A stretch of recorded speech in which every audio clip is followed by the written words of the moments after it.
ও মাঝি ভাই, জেগে আছো নাকি? আমাকে একটু পার করে দাও ভাই। কে? হরি ভাই নাকি? হ্যাঁ গো মাঝি ভাই, আমি হরি। তা আজ তোমার ফিরতে এত দেরি কেন হরি ভাই? সে কথা আর বলো না গো মাঝি ভাই। আজ গঞ্জের হাটে গিয়েছিলাম আনাজ বিক্রি করতে। মহাজন বেটা টাকা দিতে অনেক দেরি করে ফেলেছেন। টাকা নিয়ে বাজার করতে আসতে অনেক দেরি হয়ে গেছে। গাড়িও পেলাম না এত রাতে, তাই হেঁটেই আসতে আরো অনেক দেরি হয়ে গেল। ঠিক আছে ভাই, নৌকাতে ওঠো, আমি তোমাকে পার করে দিই। চলো মাঝি ভাই, অনেক দেরি হয়ে গেল আজ বাড়িতে ফিরতে। গিন্নি বাড়িতে আমার জন্য চিন্তা করছে। বুঝলে হরি ভাই, একদিক থেকে আমি বেঁচে গেছি বুঝলে। আমার জন্য চিন্তা করবে এমন মানুষ নেই। তোমারও একদিন চিন্তা করবার মানুষ হবে দেখো। নাও, এখন একটা গান ধরো দেখি। তোমার মুখের গান শুনলে সব ক্লান্তি দূর হয়ে যায়। মাঝি বাইয়া যাও রে, অকুল দরিয়ার মাঝে, আমার ভাঙা নাও রে, আমার ভাঙা নাও। মাঝি বাইয়া যাও রে, মাঝি বাইয়া যাও।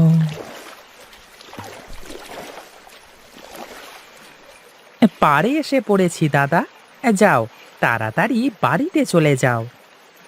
এই নাও ভাই, টাকা।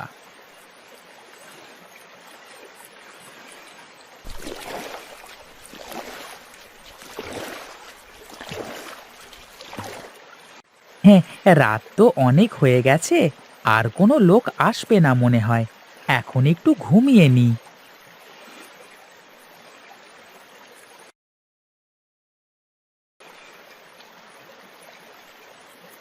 মাঝি ভাই, ও মাঝি ভাই, জেগে আছো? আমাকে একটু ওই পারে নিয়ে যাবে? এ, এত রাতে কে আসলো আবার? কে ভাই তুমি? তোমাকে তো এই গায়ে আগে কোনোদিন দেখিনি। আমি এক মুসাফির। আমার নির্দিষ্ট কোনো ঠিকানা নেই। আমাকে একটু পার করে দেবে ভাই? কেন নিয়ে যাব না? আমার কাজই তো মানুষকে নদী পার করে দেওয়া। ওঠো, তোমাকে পার করে দিই।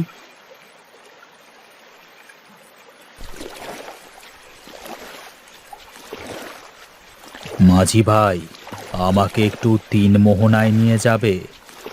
আপনি না বললেন আপনি নদীর ওই পারে যাবেন? এত রাতে তিন মোহনায় এখন কেন যাবেন? না, তেমন কিছু না।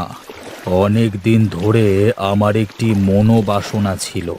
আমি মনে মনে ভেবেছিলাম আমার মনের বাসনা পূরণ হলে তিন মোহনায় গিয়ে এক ঘটি দুধ ঢেলে দিয়ে আসবো। যাবো যাবো করে আর যাওয়া হয় না। তা তো বুঝলাম, কিন্তু আপনি এত রাতে দুধ কোথায় পাবেন?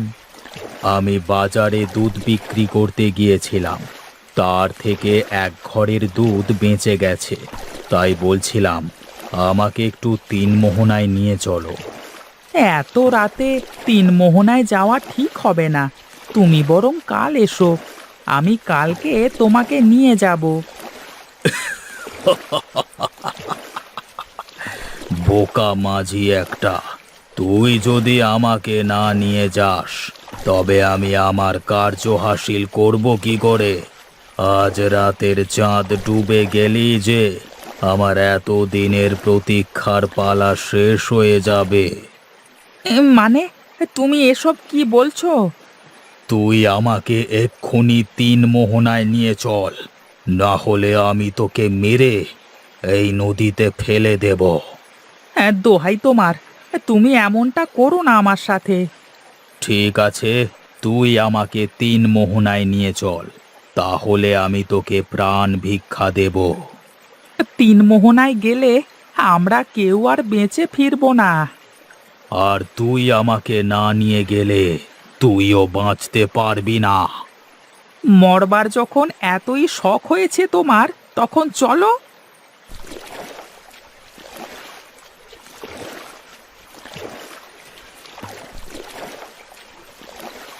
আমরা আমরা পৌঁছে গেছি। এইটাই সেই তিন মোহনা।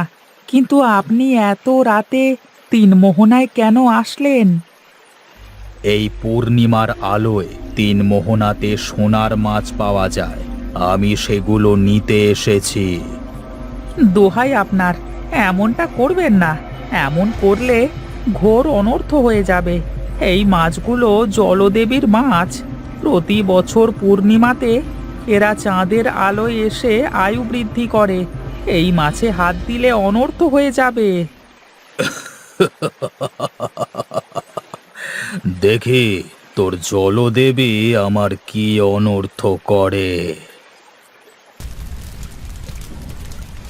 আহ আমার চোখ, আমার চোখ!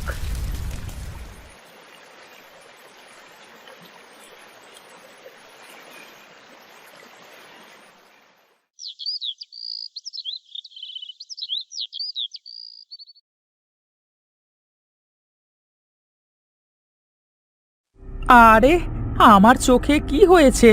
আমি কিছুই দেখতে পাচ্ছি না কেন? তবে কি আমি অন্ধ হয়ে গেলাম? কেউ আছেন আশেপাশে? কেউ আছেন? কে রে বাবা, তুই তুই এখানে কি করে এলি? আমি আমি কিছুই জানি না। আমার শুধু এইটুকু মনে আছে, কাল রাতে একটা লোক আমাকে জোর করে তিন মোহনায় নিয়ে গিয়েছিল। আর এখন আমি কিছুই দেখতে পাচ্ছি না। আমি অন্ধ হয়ে গেছি। কাল তো পূর্ণিমা ছিল। পূর্ণিমার রাতে কেউ তিন মোহনায় যায়? তুই চিন্তা করিস না বাবা, আমি তোর চোখের জ্যোতি ফিরিয়ে আনতে সাহায্য করব। তুমি সত্যি বলছো বুড়িমা?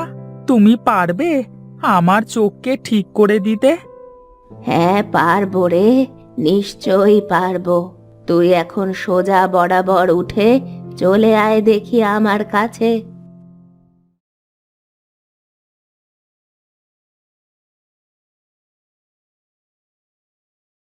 তা তোর বাড়িতে কে কে আছে বাবা? আমার এই দুনিয়ায় আপন বলে কেউ নেই বুড়িমা। আমার নিজের বলতে একটা নৌকা আছে। আমি নৌকা পেয়ে যা টাকা পাই তা দিয়েই খেয়ে পড়ে আমার কোনো মতে চলে যায়।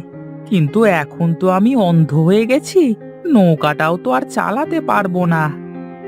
একদম চিন্তা করিস না। আমি অনেক আগে আমার বাবার কাছ থেকে শুনেছিলাম সামনের ঘন জঙ্গলে নাকি একটা মিষ্টি আলুর গাছ পাওয়া যায়। সেই গাছের আলু খেলে নাকি চোখের জ্যোতি ফিরে আসে।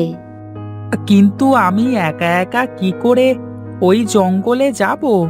আমি তো চোখে দেখতে পাই না। তুই চল আমার সাথে, আমি তোকে নিয়ে যাব সেখানে।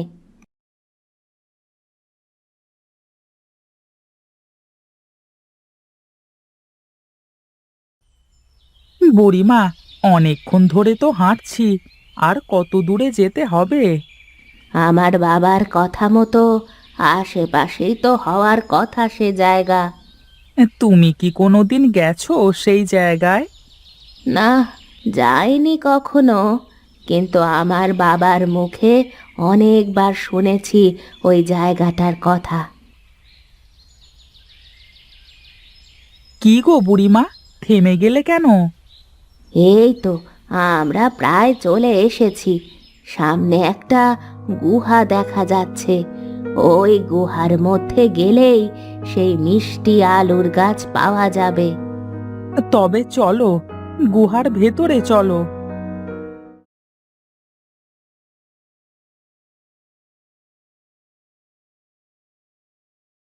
ওই তো সেই মিষ্টি আলু গাছ দেখা যাচ্ছে।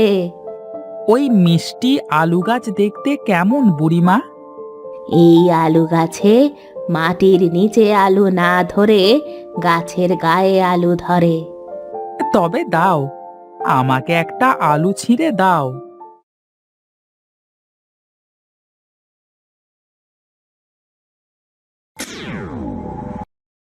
তোমাকে অনেক ধন্যবাদ বুড়িমা। আমি এখন সব দেখতে পাচ্ছি। আমি যে কি করে তোমাকে ধন্যবাদ দেব আমি সারা জীবন তোমার কাছে কৃতজ্ঞ থাকব। তুই আমার একটা কাজ করে দিবি বাবা? হ্যাঁ বুড়িমা, বলো, নিশ্চয়ই দেব। আমার তিন মোহনা দেখার খুব শখ। আমাকে তুই তিন মোহনায় নিয়ে যাবি?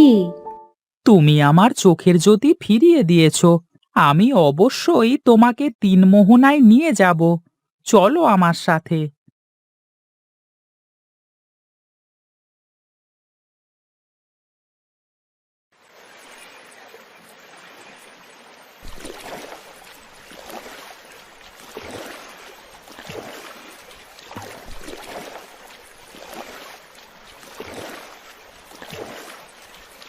তুই অনেক ভালো মানুষ। আমি এখন চলি, আমার যাওয়ার সময় হয়েছে। সে কি, তুমি মাঝ নদীতে কোথায় যাবে? আমি কোনো বুড়ি না, আমি এই নদীর দেবী। আমার জাদুর প্রভাবে তুই অন্ধ হয়ে গিয়েছিলি, কিন্তু তোর তো কোনো দোষ ছিল না। আমার ভুলের কারণে তুই অন্ধ হয়ে গেছিলি, তাই আমি বুড়ির রূপ ধরে তোর চোখের জ্যোতি ফিরিয়ে দিয়েছি। মানে, তুমি এসব কি বলছো বুড়িমা? আমি তো কিছুই বুঝতে পারছি না। মজা করো না বুড়িমা।